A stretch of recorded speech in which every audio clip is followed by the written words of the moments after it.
Tere kõigile! Mina olen Ave Schank-Lukas, töötan Euroopa Komisjonis ja tervitan teid siit Tallinnast Euroopa Elamuskeskusest ja räägin teile Euroopa Liidu ühisest eelarvest. Juba 60 aastat, alates 1960.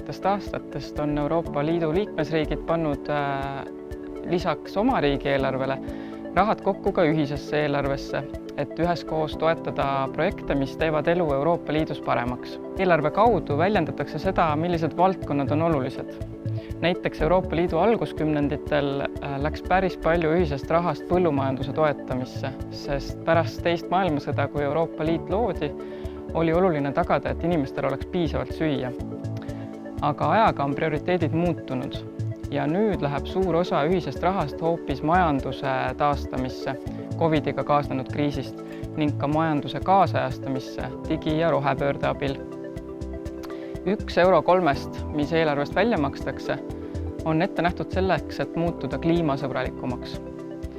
Samuti aga toetatakse näiteks uute töökohtade loomist, õpilasvahetust ning püütakse vähendada erinevusi arengutasemes Euroopa eri piirkondade vahel.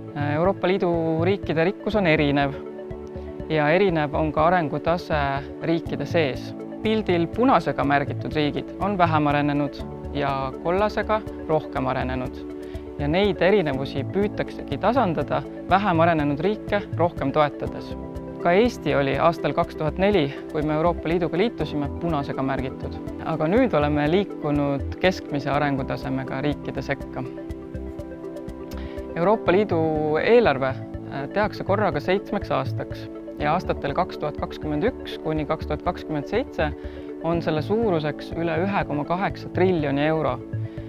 Seda on umbes sama palju kui Euroopa Liidu kõige suurema riigi, Saksamaa, 5 aasta riigieelarve. Eesti kasutada on neil 7 aastal üle 8 miljardi euro, aga ühisesse eelarvesse sisse maksame umbes 2,5 miljardit eurot. Seega saab Eesti Euroopa Liidu ühisest eelarvest tagasi ümmarguselt 3,5 eurot iga sinna sisse makstud euro kohta. Seda on küll pisut vähem kui varasemalt, aga see näitabki ka, et Eesti on saanud rikkamaks ja Euroopa Liidu toetused on juba aidanud meie elujärge parandada. Euroopa Liidu eelarve täiendab Eesti riigieelarvet ja aitab näiteks ehitada koole ja teid, osta uusi ronge, edendada haridust ja toidutootmist ja veel palju muud. Piirkondlikuks arenguks mõeldud toetuste abil on Eestis näiteks ehitatud uusi koolimaju ja rajatud mitmesse linna uus keskväljak. Ostetud on uusi ronge ja rajatud raudteepeatusi.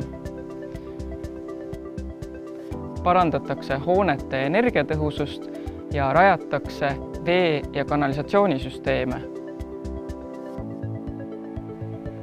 Edendatakse haridust ja aidatakse tööturule erivajadusega inimesi. Põllumajandus on ka endiselt olulisel kohal Euroopa Liidu ühises eelarves. Põllumajandustoetused on mõeldud selleks, et toetada maitsva ja kvaliteetse toidu tootmist. Maaelutoetuste eesmärk on hoida ja edendada elu maal. Kalandustoetused on abiks kaluritele ja rannapiirkondade arengul. Eesti saab õiglase ülemineku toetust, mis on mõeldud põlevkivilt rohelisemale energiale ülemineku tagajärgede leevendamiseks. See raha läheb Ida-Virumaale, kus praegu põlevkivi kaevandatakse ja töödeldakse. Taasterahastust, mis on mõeldud majanduse elavdamiseks pärast Covid-kriisi, plaanib Eesti näiteks uuendada digiriiki ja arendada internetiühendusi üle kogu Eesti. Euroopa taasterahastu abiga teeme ära järgmise etapi viimase miili ehitamisest ehk siis kiire lairibaühenduse üle Eesti laiali viimisest. Sellest saavad kasu mitmed tuhanded pered, majapidamised kogu Eestis. 24 miljoni eest saavad toetusi ja võimaluse internetiühenduste rajamiseks kõik maakonnad, olgu tegu Hiiumaaga või Võrumaaga või mis tahes muu maakonnaga. Kogu Eestis kiire interneti viimine nõuab küll rohkemat, aga see on just nimelt järgmine suur samm edasi.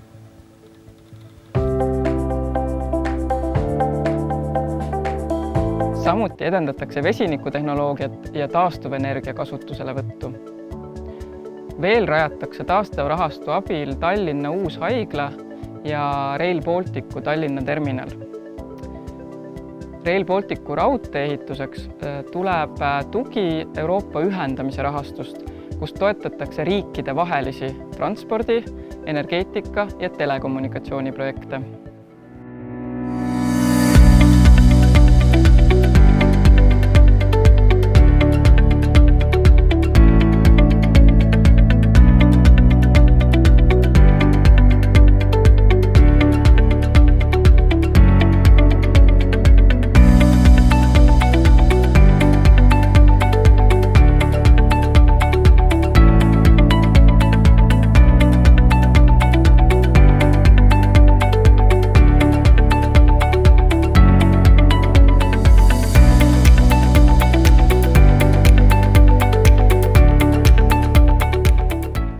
Teadusprogramm Horisont aitab toetada uuenduslikke teadusprogramme ülikoolides ja teadusasutustes.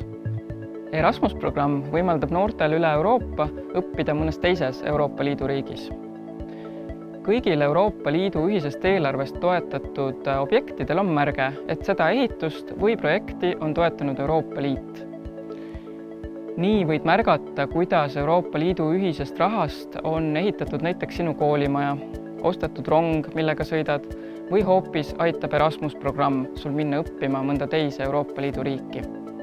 Et saaksid kogeda, kui väike või kui suur Euroopa tegelikult on ja kui sarnased või erinevad me oleme.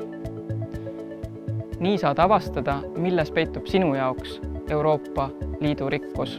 Loodan, et nüüdsest märkad lihtsamini, kuidas Euroopa Liit on igal pool meie ümber ja kuidas ühiselt tegutsedes oleme palju tugevamad ja suudame rohkem korda saata.